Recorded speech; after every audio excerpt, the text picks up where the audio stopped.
What is good, NIO family? It's Rey-Jay back with another video, and in this one, I'm going to be talking about the one and only NIO stock and what you should be looking out for the future. I'm also going to do some in-depth technical analysis and give you guys my price prediction for tomorrow based off what the charts are showing and based off what the data is suggesting. I'm also going to break down why on earth we have some major pieces of news coming out. GDP did come out as a negative number. This is very important for the markets. It did not affect the stock market like I thought it would, but there are other important things we have to consider.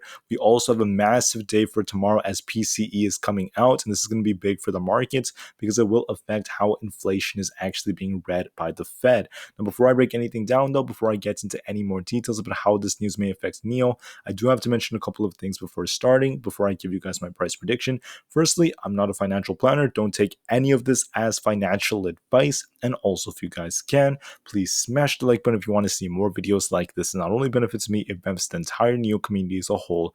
And the last things, if you guys can, please check out the Moomoo link down below and in the description. If you sign up for Moomoo, the link down below, and deposit $100 into the account, you're guaranteed up to 10 free stocks, each worth to $2,500.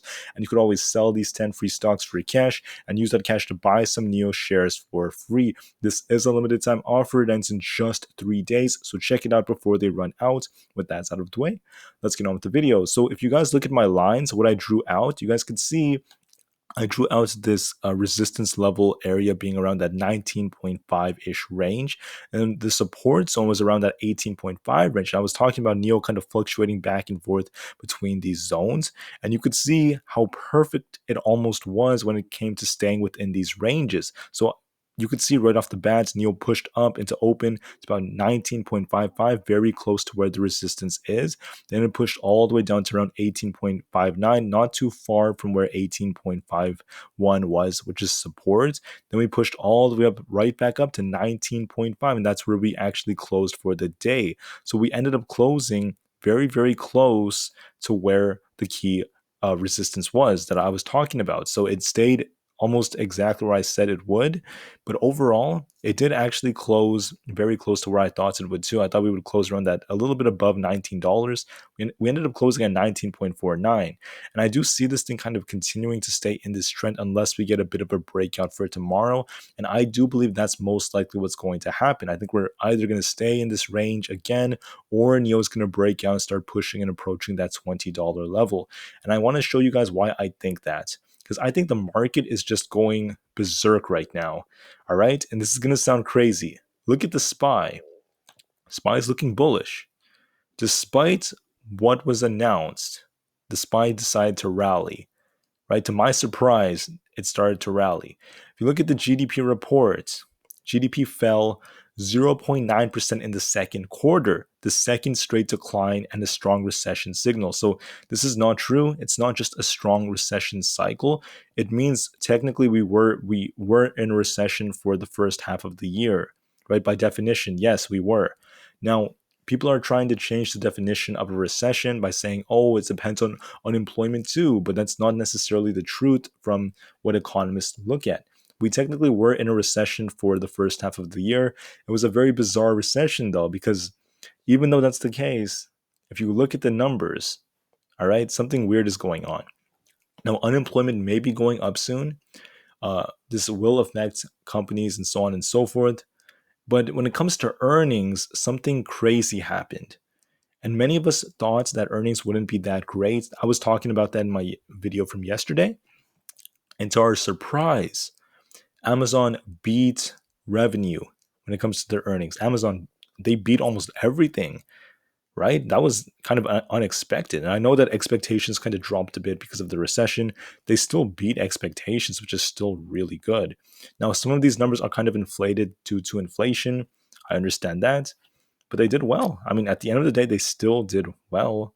That doesn't mean that the market's perfect. It doesn't mean the market's in a perfect state or that unemployment won't start going up soon, or if other things play out. But EPS, they did all right. Loss of 20 cents, not that bad. They beat revenue. They beat on Amazon Web Services. On advertising, they beat. Revenue grew 7% in the second quarter, topping estimates. They did well, plain and simple. You look at Apple, check out Apple. Apple beats on revenue and profit, expects growth to accelerate. And I think Q4 specifically is going to be good for Apple. Not too sure about Q3, but it might be really good too. Who knows? But for Q2, Apple beats. They did very well. You can see Tim Cook right over there. They did very, very well. Supply chain constraints did end up kind of affecting them, but they did end up coming in. And I think this is what he stated right here. They ended up they came in slightly less than the low end of the range that they shared, right? And you can see right here, they beat earnings per share. They're down only 8% year over year, but overall they beat the expectation. So they are down technically, but they beat expectations. Revenue is actually up 2% year over year. Inflation does play a role in that. They still did well though. I mean, they beat expectations. The iPhone revenue, they beat on that. Services revenue was close. Other product revenue was close. Mac revenue is a little bit down compared to the year over year. It doesn't matter that much. iPad revenue was up though. Gross margin is still up, beating the estimates. So overall, great earnings from Apple. Congratulations, Apple. And like I mentioned in my previous video, Apple and Amazon are worth trillions. They're giants. If they missed on earnings, the whole market could have tanked yesterday. And because they did well, the market is actually rallying in the after hours. The SPY is up another 0.8%. Tesla's up I think like 1.08% too. If you look at like Microsoft, it's also up. And NIO is also up about 0.15% in the after hours. So the whole market is starting to rally again. It looks kind of more like it's going to be on the bullish side. But there is one thing that concerns me for tomorrow. It's not the earnings, it's not those things, it's PCE. Tomorrow, PCE is coming out. This is going to be big for the markets. Jerome Powell did mention the PCE is better at capturing the inflation people suffer in their lives, according to Jerome Powell, and this is what the Fed uses.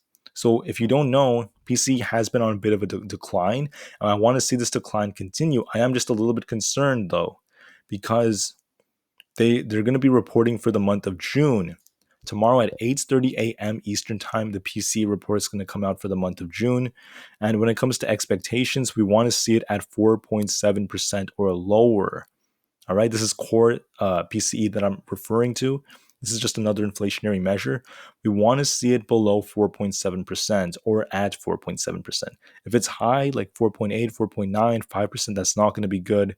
The market could actually be affected by this. But in my opinion, I think it's more likely to actually be a little bad because of June. You guys know how gas prices were high for June.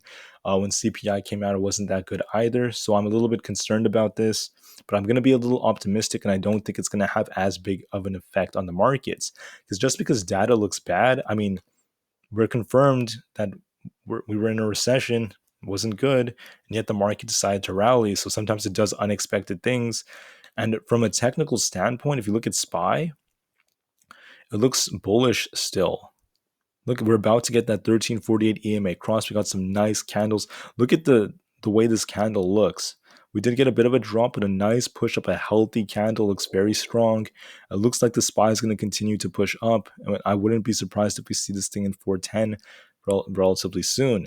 So overall, I'm more bullish than bearish because earnings were strong. The only thing that kind of makes me apprehensive is the PCE report. I'm kind of mixing it up with CPI because they're very similar. But the PCE report, which is one of the inflationary measures that the Fed uses, that concerns me. That could cause the market to drop, but I don't think it's extremely likely that that happens after the strong earnings we saw and this momentum that the SPY has. You could see the momentum is continuing on the MACD. There isn't a sign of it kind of dropping just yet, and we're about to get a 1348 EMA crossover, which is actually bullish for the daily. So that's right now, there are more signals pointing towards the SPY continuing to rally for tomorrow than us just starting to tank. So I don't want to promise that, but I just think that upside is more likely. For NIO, what does this mean? What I would say for the prediction is this: because the market may actually rally a bit and NIO had a pretty good close, what could end up happening is NIO might stay in this range that it's in for some time. So for opening, we might break out of this range, maybe 19.75. Maybe we even touch 20, right? I like to be optimistic. Maybe we touch 20, then we get a rejection. We come back down and we start trading between 19 and maybe 19.5 for some time. Maybe we come as low as 18.75. We get a nice bounce off that, and we kind of continue to trade from here. If the market does truly rally, which I think is a little bit more likely, we might see NIO actually push above 19.5 and actually hold this range, and we could see a close between 19.5 and $20. Now, it's also possible for the whole market to tank or maybe take a hit tomorrow just out of nowhere. Sometimes you just can't really predict it.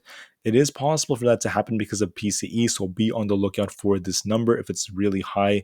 I do think it might be high. And the problem is, just because it's high, does the market have to tank? And the answer is no, the market doesn't have to. So if market makers want the market to tank because of PCE, they'll do it. They'll make it tank if they want to. If they don't want it to, if they want this rally to continue, we're probably not going to tank that hard. We're probably going to see a green close again, right? And I think it's more probable that they're going to continue to let us push to the upside after strong earnings, after excitement, and after the fact that we had a negative GDP quarter and yet the market decided to rally. So I mean, like I said, I didn't expect that. It's doing better than I expected. So the whole market's looking a lot better than what I had initially thought. With that said and done, this is essentially what I'm predicting. Nice move into open, followed by a bit of a drop, followed by maybe another rally to end the week. That's very possible. If we don't get that rally and the market closes red, I mean, you don't always see that coming. Just be on the lookout for the key support and resistance levels. Support for NIOs at 19, 18.75, and 18.5. And I think it's unlikely we drop much lower than that. As far as resistance goes, we have resistance at around 19.5 right now and maybe 19.75 and $20. So just be prepared, stay strong. I'll see you guys in the next one. Get ready for tomorrow. PCE is coming out. And with that out of the way, thank you for listening. Short term may be kind of choppy for NIO. The long term is still bright. So be ready, be prepared, and I'll see you guys in the next one. NIO to the moon, and peace out.